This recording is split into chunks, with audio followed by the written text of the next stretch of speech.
Assalamualaikum warahmatullahi taala wabarakatuh.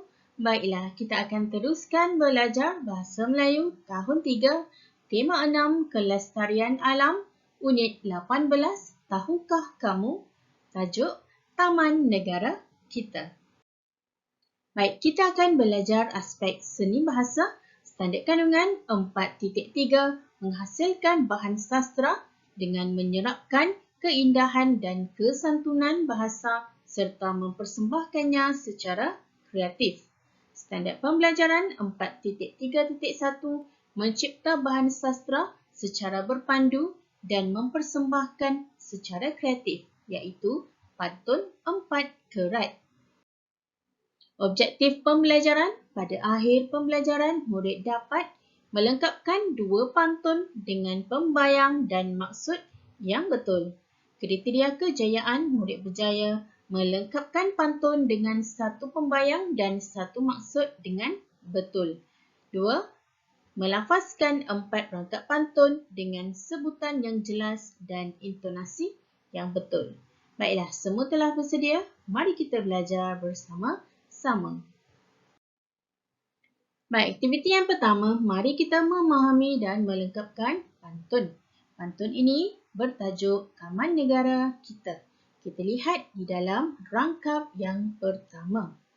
Letak di para buah delima, daun ketupat di sisi saudari. Taman negara diberikan nama, jadikan tempat indah lestari. Baiklah, di dalam rangkap yang pertama ini, kita dapat lihat 2 baris yang di atas merupakan pembayang maksud dan 2 baris di bahagian bawah merupakan maksud pantun ini. Ya, cikgu harap murid-murid jelas dengan pembayang dan juga maksud pantun. Ingat, 2 baris di bahagian atas merupakan pembayang dan 2 baris di bawah ini ialah maksud. Kalau kita dapat lihat di bahagian tepi ini, untuk baris yang pertama dan baris yang ketiga perlulah ditulis rapat dengan garisan. Manakala baris yang kedua dan juga baris yang keempat kita perlu masuk ke dalam sedikit. Ini membezakan keempat-empat baris ini. Baris pertama, baris ketiga tidak perlu masuk ke dalam. Tetapi baris kedua dan baris keempat kita perlu masuk ke dalam. Baik, seterusnya kita lihat. Di bahagian hujung setiap baris ini, baris yang pertama ada tanda koma. Baris yang kedua ada tanda koma dan titik. Baris yang ketiga tanda koma. Dan baris yang keempat tanda titik. Ya, setiap baris ini berbeza di hujungnya. Baik, kita lihat rangkap yang kedua di bawah. Hilang kejora menjelang pagi, nampak titisan belumlah cair.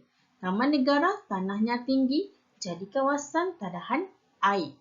Baik, murid-murid lihat dahulu baris yang telah dipalangkan ini di bahagian tengah.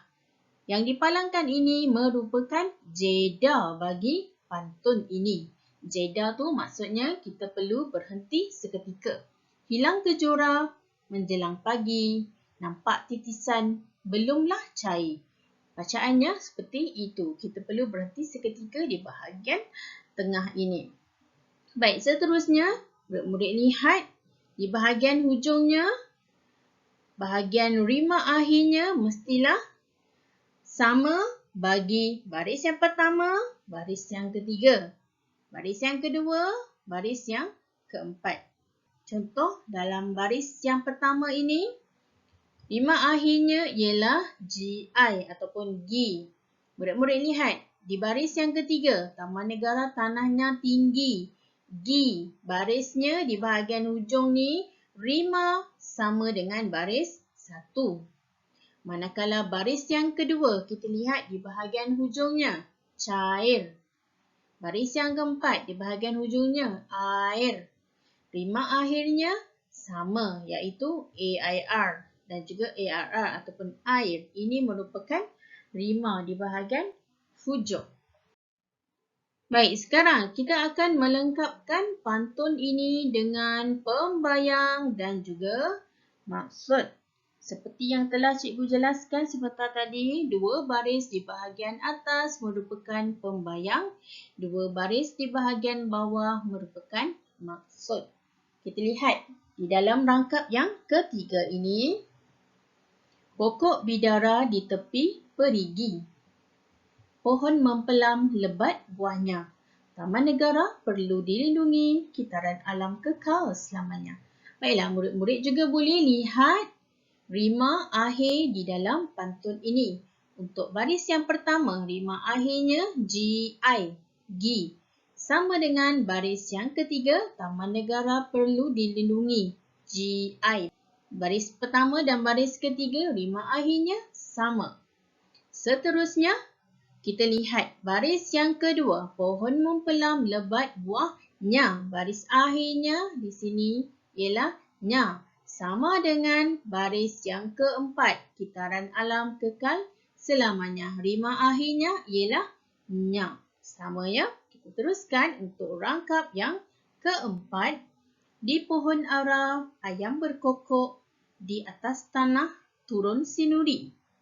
Taman negara banyak pokok, hakisan tanah dapat dihindari. Baris yang pertama, baris yang ketiga sama rima akhirnya iaitu KOK. KOK. Baris yang kedua dan baris yang keempat rima akhirnya ri, sama ri. Ya, cikgu harap murid-murid jelas dengan pantun yang telah pun cikgu terangkan. Jadi sekarang mari kita melafazkan pantun. Taman negara kita. Letak di para buah delima, daun ketupat di sisi saudari. Taman negara diberikan nama, jadikan tempat indah lestari. Hilang kejora menjelang pagi, nampak titisan belumlah cair. Taman negara tanahnya tinggi, jadi kawasan tadahan air. Pokok bidara di tepi perigi, pohon mempelam lebat buahnya. Taman negara perlu dilindungi, kitaran alam kekal selamanya. Di pohon ara ayam berkokok, di atas tanah turun sinuri. Taman negara banyak pokok, hakisan tanah dapat dihindari. Baiklah, kita telah pun selesai belajar pada hari ini. Selamat membuat tugasan. Terima kasih kerana dapat belajar bersama-sama cikgu. Sekian, terima kasih. Assalamualaikum warahmatullahi taala wabarakatuh.